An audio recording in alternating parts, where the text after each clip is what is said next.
So Nina, Eleanor, caught between these two brothers, very much the kind of sort of the rose between these two thorns. Just, you know, obviously it's kind of a bizarre love triangle in a way, but just tell us kind of the emotions and the feelings that she's kind of going through as a character and the predicament that she's in. Well, Elena at first meets Stefan and she can't explain what it is exactly that draws her to him, but there's something mysterious and interesting, and they have this connection, this bond, and they're drawn to each other. They just can't help it. She later finds out that he's a vampire, which complicates the situation, and that he has a brother who's also a blood-sucking killer. And so her life just keeps getting more and more complicated day by day. Everyone around her starts dropping like flies. But for some reason, she's still in love with him. They still don't know why. But what do you mean? Come on. She doesn't know why. I don't know why. Here. Elena may know why. I'm just trying to figure it out. I, to be honest, wouldn't put up with. Don't you see how much I love too. you? Don't you see how much I love you? Doesn't that count for something? Maybe that's why. Maybe she's blinded by the love. Of course. There you go. That's what it seems to always be. But there are different qualities in each of these two boys that attracts her. I mean, Stefan is committed and loving, and he will do anything for her and protect her. And Damon is kind of not so serious and always has fun, and he's like the comic relief in some ways. So between the two of them, they basically make the perfect guy. So she's in the perfect situation. She's right in between them both. What's the guy's name? If the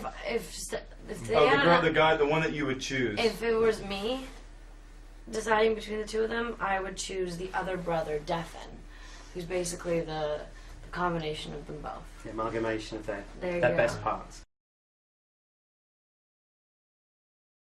Du hast verloren, als du aufgehört hast, dich von Menschen zu ernähren. Greif mich besser nie wieder an.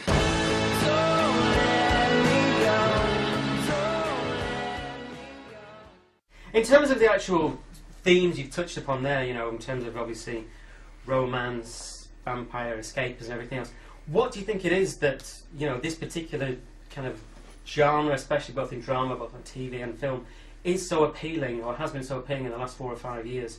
Because the kind of vampire-esque genre has just exploded massively, both in print, on TV, on film. Where do you think that appeal lies? It's a great platform for storytelling in an interesting sort of setting. And also, you know, it's a great way to tell a story of a young adult story with such odd and extreme circumstances. And the vampire is symbolic of the rebel, the outsider, the outcast, the recluse, yet the one that's the rebel who's still appealing, the bad boy that you sort of want to get close to, but you are kind of afraid of, and represents a lot of people can sort of relate to that, male and female alike, and so I think that's sort of the, I think a good platform. I think it's a great way to explain it. I mean, you know, there are many avenues to, you know, essentially you have these characters which we're all, you know, human beings just in general are attracted to things that are dangerous and scary, but yet sexy and mysterious at the same time. But just like Paul said, it is such a basis for great storytelling. I mean, there's so much symbolism and parallels to human life. Well, they're humans with heightened abilities and feelings. I mean, everything is between all their senses are heightened. Yeah, I mean, everything that we smell, they can smell it 100 times stronger, and the touch and you know, it's like the blood. It's like that could represent a million other things and different addictions in our daily life. Yeah. You know, and so people watching even subconsciously have metaphorical, you know, sort of interesting sort of archetypal. You know, rebel. Just plucking the word from the title there, diaries. Did either of you or any of you keep diaries when you were younger, and if so, why? And just you know, just taking that out of there. It just more like a journal. When I was younger, when I started working. Isn't a journal basically like a? It is a diary. I never started with Dear Diary. Dear self. Dear Today was self. a good day. But going back and looking at it, I mean, I have the entries that go back as to far as like, you know. Do you still have them? Oh yeah, absolutely. Really? Yeah. They're in a safe deposit box. Going back into as early as 1996 when I started working as an adult, traveling around the world and you know, so many thoughts coming into your head at such an expedient manner, and trying to process all of that. It was really cool to see how you took information in, experienced it, and how it came back out of you, and the words that you used to describe it, and sort of the emotional content that it has. Is really cool to be able to go back and see that, because then you start to be able to piece together how you're, like, your decision-making process, who you are. I wish I had them. Paul, Nina, you ever done that? I kept journals. I actually started with Dear Diary at the beginning. So I guess I kept diaries for a while, and then I'd start, and then I'd stop because things would get crazy.